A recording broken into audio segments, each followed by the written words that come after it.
தெய்வ சங்கல்பத்திலிருந்து ராஜா கோவிந்தராஜ். ஒரு நபர் தனிப்பட்ட முறையில் எனக்கு ஒரு மெசேஜ் கேட்டிருந்தாரு. ஒவ்வொரு ராசியை பற்றி கோச்சார பலன்களை சொல்கிறது தானே ஜோதிடர்களோட வேலை. அது மாதிரி சொல்கிறது தானே இன்றைக்கி யூடியூப்பில் தான் வருது. நிறைய ஜோதிடர்கள் அப்படி தான் சொல்கிறாங்க. தனிப்பயிற்சி, குரு பயிற்சி, இந்த ராசி எப்படி இருக்கும் அப்படின்னு தானே சொல்லிகிட்டு இருக்காங்க. நீங்கள் அது மாதிரி சொல்ல மாட்டேங்கிறீங்க அப்படின்ட்டு ஒரு கேள்வியை கேட்டிருந்தாரு. பொதுவாக நான் அது மாதிரி சொல்வது இல்லைங்க. யாருக்கும் ஜோதிடமும் பார்க்குறதும் இல்லை. அதை நான் நிப்பாட்டி 5 வருடத்துக்கு மேலாகுது. இது எல்லாமே என்னுடைய குருவின் ஆசையில், அவருடைய அனுகிரகத்தால் பல நபர்கள்ட்ட நான் கற்றுக்கிட்டது. மேலும் பல ஜோதிடர்களை நான் சந்தித்தது உண்டு, பேசினது உண்டு. ஒவ்வொருத்தரும் ஒவ்வொரு விதமாக ஜோதிடத்தை சொன்னவர்கள். ஏன்னா இது ஒரு பெரிய சமுத்திரத்தை போன்றதுங்க. ஒருத்தவங்க கற்றுக்கிட்ட விதத்தை வச்சு, அவங்க சொன்னதை வச்சு ஜோதிடம் இப்படியெல்லாம் சொல்லலாமோ, இப்படியெல்லாம் தெரிஞ்சுக்கலாமோ, இப்படியெல்லாம் படிக்கலாமா அப்படிங்கிற ஒரு விஷயத்தை நான் புரிஞ்சுக்கிட்டது தான் இன்னைக்கு நண்பர்களுக்கும் பார்வையாளர்களுக்கும் எடுத்து சொல்லிக்கிட்டு இருக்கேன். சரிங்களா? அதனால் அதை நல்லா நீங்கள் புரிஞ்சுக்கங்க. அப்போ நான் ஜோதிடரா அப்படின்ற ஒரு கேள்வி கேட்குறப்ப, நிச்சயமாக நான் ஜோதிடர் இல்லை, ஆராய்ச்சியாளன், சீடன் அப்படின்னு தான் சொல்லுவேன்.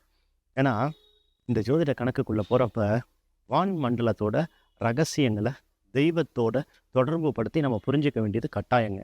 அதை புரிஞ்சிக்கல அப்படின்னு சொல்கிறப்ப, தெய்வத்தோட ஆசிகள் கிடைக்காதப்ப ஜோதிடம் உண்மையாகாது. மேலும் எவர் ஒருவருக்கு சனியோட ஆசிகள், அவர் மகர ராசியிலையோ கும்ப ராசியிலையோ, அல்லது சனியின் ஆசீர்வாதமான கலச்சம் பிள்ளையாகவோ, இல்லை சனியின் நட்சத்திரமான உத்திரட்டாதி, அனுஷம், பூசம் அப்படின்னு சொல்லக்கூடிய நட்சத்திரத்தில் பிறந்திருந்தாலோ, இந்த ஜோதிடம் அப்படின்னு சொல்லக்கூடிய விஷயமானது அவர்களுடைய நாக்கிலிருந்து சரியானபடி வெளியே வரும், சரியானபடி புரிய வைக்கும். சரிங்களா? அப்போ சனியோட ஆசைகள் இல்லாமல் ஜோதிடம் அப்படின்னு சொல்லக்கூடிய விஷயம் எல்லாருக்கும் ஒத்து வராது, சொல்லவும் முடியாது அப்படிங்கிறது ஜோதிடர்களுக்கு தெரியுங்க. சரிங்களா? இப்போ ஜோதிட கணக்கு எடுத்துட்டிங்கன்னா நட்சத்திரத்தை பற்றி நல்லா புரியணும். 2வது அந்த நட்சத்திரத்தை தன்மைகளை பற்றி, அதாவது எந்த வீட்டில் அது இருக்குது அப்படிங்கிறத பற்றி தெரியணும். 3வது என்ன திசை நடக்குதுன்றது தெரியணும். 4வது கோச்சார பலன்களில் இந்த வீட்டில் இந்த கிரகங்கள் அமர்றப்ப என்ன பலன்களை தருவாங்க அப்படிங்கிற விஷயம் புரியணும். 5வது எடுத்துட்டிங்கன்னா அஷ்டவர்க்க பலன்கள் அப்படின்னு சொல்லி ஒரு கணக்குண்டு. அஷ்டவர்க்க பரல்களை கொண்ட பலன்கள் அப்படின்னு ஒரு கணக்குண்டு. அந்த கணக்குப்படி எவ்வளவு பலம் வாய்ந்த பரல்கள் ஒவ்வொரு கிரகமும் வாங்கியிருக்குன்றத பிரித்து எழுதணும். அதாவது 7 கிரகத்துக்கு தான் போட முடியும், 2 கிரகம் ராகுக்கு போட முடியாது. அதை வச்சு பிரித்து எழுதி அதில் கோச்சார பலன் வரும்போது ஒவ்வொரு மாதத்துக்கும் சூரியனுடைய பலனும், 2.5 நாளைக்கு சந்திரனுடைய பலனும், செவ்வாயோட பலனும், ஒரு மாதத்துக்கும் சுக்கிரனுக்கு அதே மாதிரி பயிற்சி ஆகிறப்ப அதோடைய பலனும், சனி பயிற்சி ஆகிறப்ப அந்த பரல்களை பார்த்தும், குரு பயிற்சி ஆகிறப்ப அந்த பரல்களை பார்த்தும் பல சொல்லணுங்க.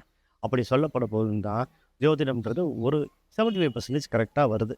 சரிங்களா? மேலும் குலதெய்வத்தோட ஆசைகள் இருந்தால் இந்த ஜோதிடம் இன்னும் கொஞ்சம் அருமையாக புரிய வரும், தெரிய வரும். சரிங்களா? அப்போ அடிப்படை விஷயங்கள் என்ன? உங்கள் குலதெய்வத்திலேருந்து ஆரம்பிக்கணும். உங்களுடைய பூர்வீக ஜென்ம கர்மாவிலேருந்து ஆரம்பிக்கணும். தலைவலிக்குதுன்னு சொல்லிக்கிட்டு அதுக்கு மாத்திரை சாப்பிட்றத விட, எதனால தலைவலி வருது?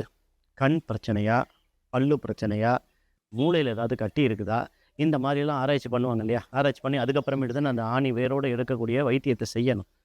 கண்களுக்கு கண்ணாடியை போட்டுட்டா தலைவலி போயிடுது, இல்லை தைலத்தை தடவிட்டா போயிடுது அப்படிங்கிற மாதிரி இருந்தாலும் சுத்தப்பட்டு வராது இல்லையா? அந்த மாதிரி ஒவ்வொரு விஷயத்தையும் ஆணியை வேறாக கவனிக்கிறப்ப முன் ஜென்ம வர்ணனைக்குள்ளே போய் அதையும் கண்டுக்கணும். அப்புறம் தெய்வ சாபம் இருக்கா, பிரேத சாபம் இருக்கான்னு பார்க்கணும், நாக சாபம் இருக்கான்னு பார்க்கணும், புத்திர சாபம் இருக்கான்னு பார்க்கணும், முன்னோர்கள் சாபம் இருக்கான்னு பார்க்கணும். இவ்வளோத்துக்கும் சனியோட ஆசைகள் கொடுத்தா தான் சாபத்தை கண்டுபிடிக்க முடியும். சரிங்களா? இவ்வளவும் தெரிஞ்சுக்கிட்டு தான் ஜோதிடம் சொல்லணும். சரியா? அப்போ ஜோதிடம் அப்படின்னு சொல்லக்கூடிய விஷயம் பொதுவாக எல்லோரும் சொல்லக்கூடாது, எல்லோருக்கும் சொல்கிறத கேட்கவும் கூடாதுன்றதான் என்னோட கான்செப்ட். எல்லாத்தையும் கையிலிட்டாதீங்கன்னு, எல்லாத்தையும் நோட்டை காமிக்காதீங்கன்னு. ஜோதிடம் அப்படின்னு சொல்லக்கூடியது மிகப்பெரிய விஷயம். அதை புரிஞ்சு தெரிஞ்சு அறிஞ்சிக்கிட்டவங்கள்ட்ட பொறுமையாக தெய்வ அனுகிரகத்தோட தெய்வ ஆசைகள் இருந்தால் அவங்கள கொண்டு போய் சேர்க்கும், உங்களை பார்க்க விடும். ஜோதிடத்தில் நிறையா வகை உண்டுன்னு நான் பல பதிவுகளில் சொல்லியிருக்கேன். ஒவ்வொரு விதமான ஜோதிடத்தை பற்றியும் சொல்லிட்டு வரேன். சரிங்களா? இப்போ அது மாதிரி ஒவ்வொரு விஷயத்தையும் நம்ம புரிஞ்சுக்கணும் அப்படிங்கிறத என்னுடைய ஆசை. சரிங்களா? இந்த வீடியோ உங்களுக்கு பிடிச்சிருந்தா கமெண்ட் பண்ணுங்கள், லைக் பண்ணுங்கள், ஷேர் பண்ணுங்கள். நன்றி. யுவாயன்.